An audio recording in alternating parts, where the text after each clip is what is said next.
আজও উত্তাল লোকসভা রাজ্যসভা, বিরোধীদের হইচই হট্টগোলে। কারণ এসআইআর এর পর এবার সংবিধান সংশোধনী বিলে মাত্র 30 দিন জেল খাটলেই প্রধানমন্ত্রিত্ব চলে যাবে, মুখ্যমন্ত্রিত্ব চলে যাবে, মন্ত্রিত্ব চলে যাবে। যে কোনো রাজ্যে প্রধানমন্ত্রিত্বও চলে যাবে, যে কোনো রাজ্যের মন্ত্রিত্বও চলে যাবে।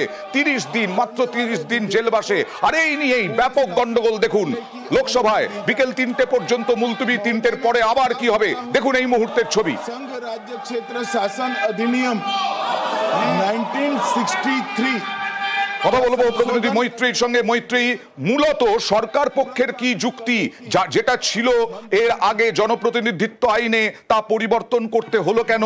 2 বছরের জায়গায় 30 দিন কেন করতে হলো? দেখো, তাদের সরকার পক্ষের বক্তব্য হচ্ছে যে এই গোটা প্রসিডিওরটা করা হচ্ছে স্বচ্ছতা আনার জন্য। বেশ কিছু ক্ষেত্রে দেখা গিয়েছে যে এর আগে যখন অভিযোগ উঠেছে এবং সেই অভিযুক্ত মন্ত্রী এমনকি মুখ্যমন্ত্রী তিনি পদের থেকে তিনি তার দায়িত্ব পালন করে দেওয়ার চেষ্টা করেছেন। সেই একই ঘটনা দেখা গেছে অরবিন্দ কেজরিওয়ালের ক্ষেত্রে এবং সাম্প্রতিকতম ঘটনা সেন্থিল বালাজির ক্ষেত্রে এই ঘটনা ঘটেছে, যেখানে সুপ্রিম কোর্টকে হস্তক্ষেপ করতে হয়েছে। তাদের বক্তব্য যে এই পাবলিক সার্ভিসের ক্ষেত্রে স্বচ্ছতা আনার জন্য এবং তাদের মানুষের প্রতি যেন দায়বদ্ধতা আরো বেশি থাকে এবং সেই কড়াকড়ি করার জন্যই কিন্তু এই অ্যামেন্ডমেন্ট আনা হচ্ছে। এবং আজকে দুটোর সময় এই অ্যামেন্ডমেন্ট বিল সেটি প্রডিউস করার জন্য অনুমতি চান, সেটি ইন্ট্রোডিউস করার অনুমতি চান স্বরাষ্ট্রমন্ত্রী অমিত শাহ, এবং তারপরেই বিরোধীদের তরফ থেকে ব্যাপক বিক্ষোভ দেখানো হয়, তার উদ্দেশ্যে কাগজ ছোড়া হয় এবং তারপরে একেবারে তুমি যেটা বললে যে বিল পেশ হলো, আমি দেখাবো সেটা। অমিত শাহ প্রস্তাব দিলেন বিল পেশের এবং তারপরে হই হট্টগোল, সেটাও দেখাবো, তারপরে তোমার কাছে আসবো। महोदय मैं प्रस्ताव करता हूं कि भारत के संविधान का संशोधन करने वाले विधेयक को पुनर्स्थापित करने की अनुमति दी जाए। महोदय मैं प्रस्ताव करता हूं कि जम्मू कश्मीर पुनर्गठन अधिनियम 2019 का संशोधन करने वाले विधेयक को पुनर्स्थापित करने की अनुमति दी जाए। महोदय मैं प्रस्ताव करता हूं कि संघ राज्य क्षेत्र शासन अधिनियम 1963 का संशोधन करने वाले विधेयक को पुनर्स्थापित करने की मंजूरी दी जाए। এরপরেই হই হট্টগোল শুরু হয়, বিরোধীরা একবারে কাগজ ছুটতে থাকে, হই হট্টগোল, ওয়েলে নেমে বিক্ষোভ, লোকসভা উত্তাল হয়ে যায়। সেই ছবি দেখুন। আজকে যখনই বিল নিয়ে আসেন, বিল পেশ হয়, তখনই বিরোধীদের হই হট্টগোল, উত্তাল হয়।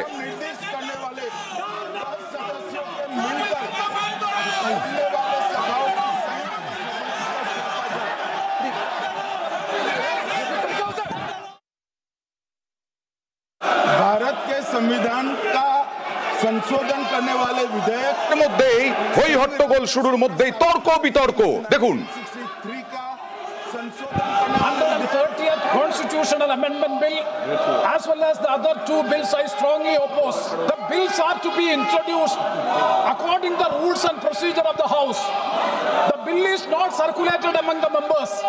Yesterday, after 1 o'clock, we have received the copy of the bill, and I would like to know from the Honourable Minister, what is the undue haste and urgency in bringing such a constitutional amendment bill? What is the emergent need of having such a bill? That means the introduction of the bill itself is lacking bona fides. This is with a mala fide intention to destabilize the opposition ruled states in various parts of the country. Number 1. माननीय अध्यक्ष जी, प्रेमचंद्रन जी कह रहे हैं कि जल्दबाजी में लाया गया। इसका सवाल इसलिए नहीं उठता कि मैं इस बिल को संयुक्त समिति को सौंपने की दरखास्त करने वाला हूं। इस पर संयुक्त समिति जो राज्यसभा और लोकसभा पक्ष और विपक्ष सभी सांसदों की बनेगी, जो इस पर विचार करेगी और आपके सामने लेकर आएगी।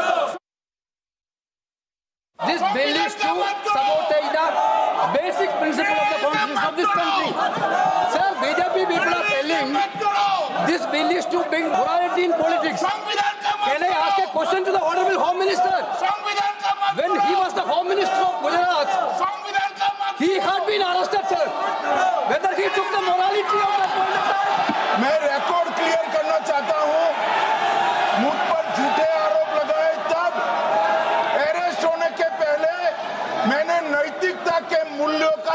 हवाला देकर इस्तीफा भी दिया और जब तक मैं कोर्ट से निर्देश नहीं हुआ कोई संविधान पद मैंने स्वीकार नहीं किया। কংগ্রেস, আরএসপি, তৃণমূল বিরোধীরা একেবারে অমিত শাহকে টার্গেট করেন। অমিত শাহ তার জবাব দেন, অমিত শাহর বিরুদ্ধে দুর্নীতির অভিযোগ তোলেন। কথা বলবো আমাদের প্রতিনিধি মৈত্রীর সঙ্গে। মৈত্রী, তৃণমূলের সাংসদ কল্যাণ বন্দ্যোপাধ্যায়ের গলাও আমরা শুনতে পাচ্ছিলাম সোচ্চার, অর্থাৎ তৃণমূল সহ বিরোধী সব দল আবার এক কাট্টা হওয়ার সুযোগ পেল আজকের পরে। একেবারে দেখো, বিরোধী সহ সমস্ত বিরোধী দল কিন্তু এই মুহূর্তে এককাট্টা এই অ্যামেন্ডমেন্টের বিরুদ্ধে, এবং সেটাই কিন্তু আমরা সেই ছবি লোকসভাতে দেখা গেল। সমস্ত বিরোধীরা তারা বিক্ষোভ দেখালেন, এবং শুধু বিক্ষোভ দেখালেনই না, অমিত শাহকে আক্রমণ করা হলো বিরোধীদের তরফ থেকে, এবং সেখানে তার বেড়ে যাওয়ার বিষয়টি তুললেন কংগ্রেসের কেসি বেণুগোপাল। এবং তারপরে দেখা গেল যে সেখানে একেবারে রেলে নেমে বিরোধীরা সকলে মিলে একসঙ্গে বিক্ষোভ দেখালেন, তাকে বিলের কপি ছিঁড়ে ফেলা হলো এবং সেই কাগজ ছোড়া হলো অমিত শাহর দিকে। ফলে সব মিলে বিরোধীরা এসআইআর এর পরে এই ইস্যুতেও আবারও এক কাট্টা, তার কারণ বিরোধীরা মনে করছেন যেটা বিরোধীদের বিরুদ্ধেই আবার নতুন কৌশল সরকার পক্ষের। বেশ, আর 3টের সময় 3টে থেকে আবার লোকসভা শুরু হওয়ার কথা, সেই পরিস্থিতির দিকেও আমরা নজর রাখবো। তবে মুখ্যমন্ত্রী মমতা বন্দ্যোপাধ্যায় আজকে এক্স হ্যান্ডেলে পোস্ট করে আজকের দিনটিকে কালা দিবস বলেছেন। ব্ল্যাক ডে, ব্ল্যাক বিল, কালো বিল, কালা দিবস, কালো দিবস।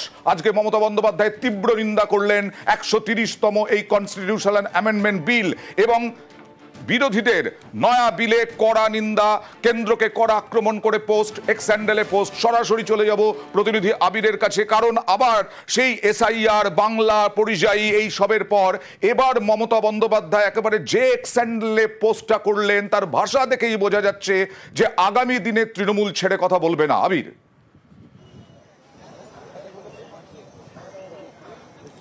একেবারেই তাই, এবং যেটা সূত্র মারফত জানাও যাচ্ছে যে আজকে বিলের ব্যাপারে তিনি নিজে কথা বলেছেন। সংসদদের সাথেও যোগাযোগ করা হয়েছে শীর্ষ নেতৃত্বের তরফ থেকে। লোকসভাতে তাদের দলনেতা এবং রাজ্যসভার ক্ষেত্রেও এই বিল যখন পেশ করা হবে সেক্ষেত্রে সাংসদদের কি ভূমিকা হতে চলেছে সেই বিষয় নিয়েও আলোচনা করা হয়েছে। এবং আজকে এই এক্স হ্যান্ডেলে তিনি যে পোস্ট করেছেন সেখানে একাধিক তথ্য তিনি তুলে ধরেছেন এবং কেন তারা বিরোধিতা করছেন তার কারণ ব্যাখ্যা করা হয়েছে।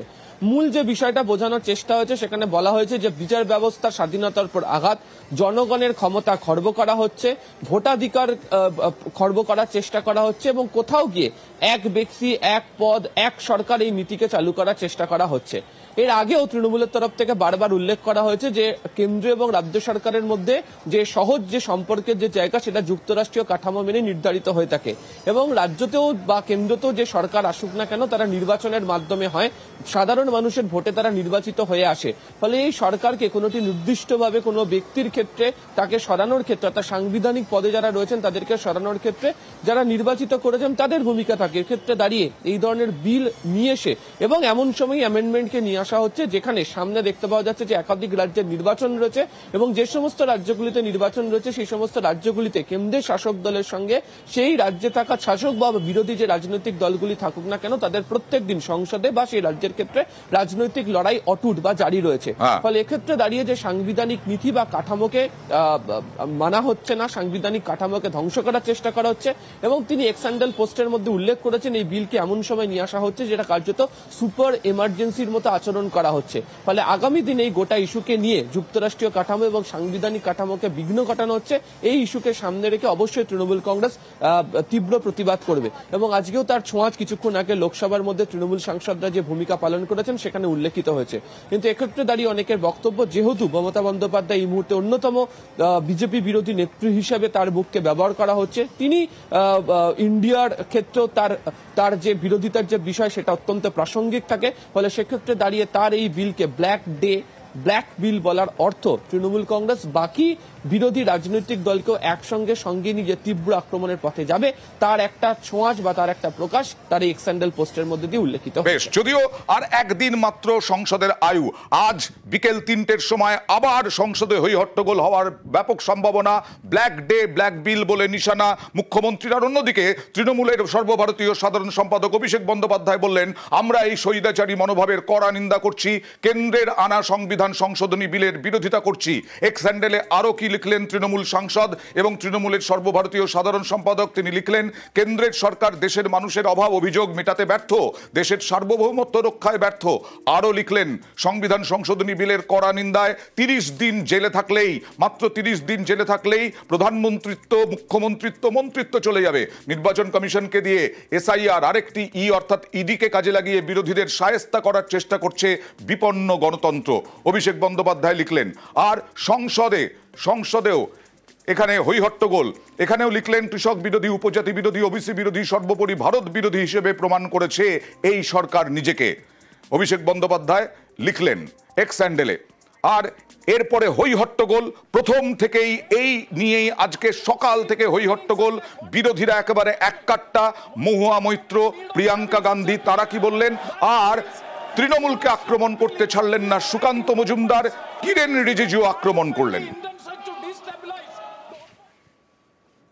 মমতা ব্যানার্জি আজকে 8 কোটি মানুষ, 9 কোটি মানুষ ভোট দিয়ে তাকে জিতিয়েছে। তিনি তাদের কথায় আজকে মুখ্যমন্ত্রী হয়েছেন। কালকে সেন্ট্রাল গভর্নমেন্ট নিজের ইডি, নিজের সিবিআই তাদেরকে দিয়ে যে কোনো ভুয়ো ফলস কেসে তারা অ্যারেস্ট করতে পারে। আর 30 দিনের মধ্যে সেই স্টেট গভর্নমেন্ট, সেই মুখ্যমন্ত্রী, সেই মিনিস্টারকে স্যাক করতে পারে। তার মানে কি, আপনি ফেডারেল স্ট্রাকচার বাইপাস করছেন, আপনি যুক্তরাষ্ট্র পরিকাঠামোকে আপনি পুরোভাবে এড়িয়ে যাচ্ছেন।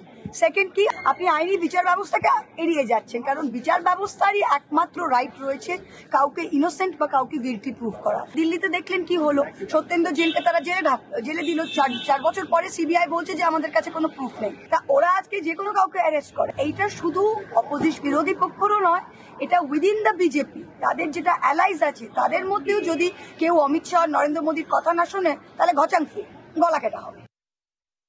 It as a completely draconian thing. It goes against everything. To couch it as a measure which is being taken anti-corruption is just to pull a veil across the eyes of the people. You don't even have to be convicted. Tomorrow you can put any kind of case on a chief minister and put him in jail for 30, have him arrested for 30 days without even him being convicted, and then he ceases to be chief minister. So I think that it's absolutely wrong. It's anti-our constitution. It's against our constitution. It's undemocratic. এই নিয়মটা বা এই আইনটা আনা হচ্ছে স্বচ্ছতা রাখার জন্য, যাতে ক্রিমিনালাইজেশন কম হয় পলিটিক্সের, সেই জন্য। এটা তো সবার জন্য, প্রধানমন্ত্রীর জন্য, মুখ্যমন্ত্রীর জন্য। আমি বুঝতে পারছি না তৃণমূল, কংগ্রেস সহ অন্যান্য বিরোধীরা এত হতাশ কেন নিজেদের উপর। তারা কি ভাবছে সারা জীবন বিজেপিরই প্রধানমন্ত্রী থাকবে? তবে আমি বুঝতে পারছি তৃণমূল কংগ্রেসের ভয়ের কারণ আছে। অন্য বিরোধীরা হয়তো অত চিৎকার চেঁচামেচি করবে না, করলেও অল্প করবে, গাঁইগুই করবে। তৃণমূল গলা ফাটিয়ে চিৎকার করবে, কারণ তৃণমূল যে হারে দুর্নীতি করেছে, ওই পরিমাণ দুর্নীতির জন্য তো তৃণমূলের সব নেতাদেরকেই জেলের ভেতরেই থাকার কথা, এবং জেলের ভেতরেই ক্যাবিনেট বসবে এরকম একটা প্ল্যানও ছিল বলে আমার মনে হয়। তো এই আইন পাশ হয়ে গেলে সেইটা আর হবে না, কারণ ক্যাবিনেটে কেউ থাকতে পারবে না, বিহাইন্ড দ্য কার্টেন ক্ষমতা ভোগ করবে। सरकार का बिजनेस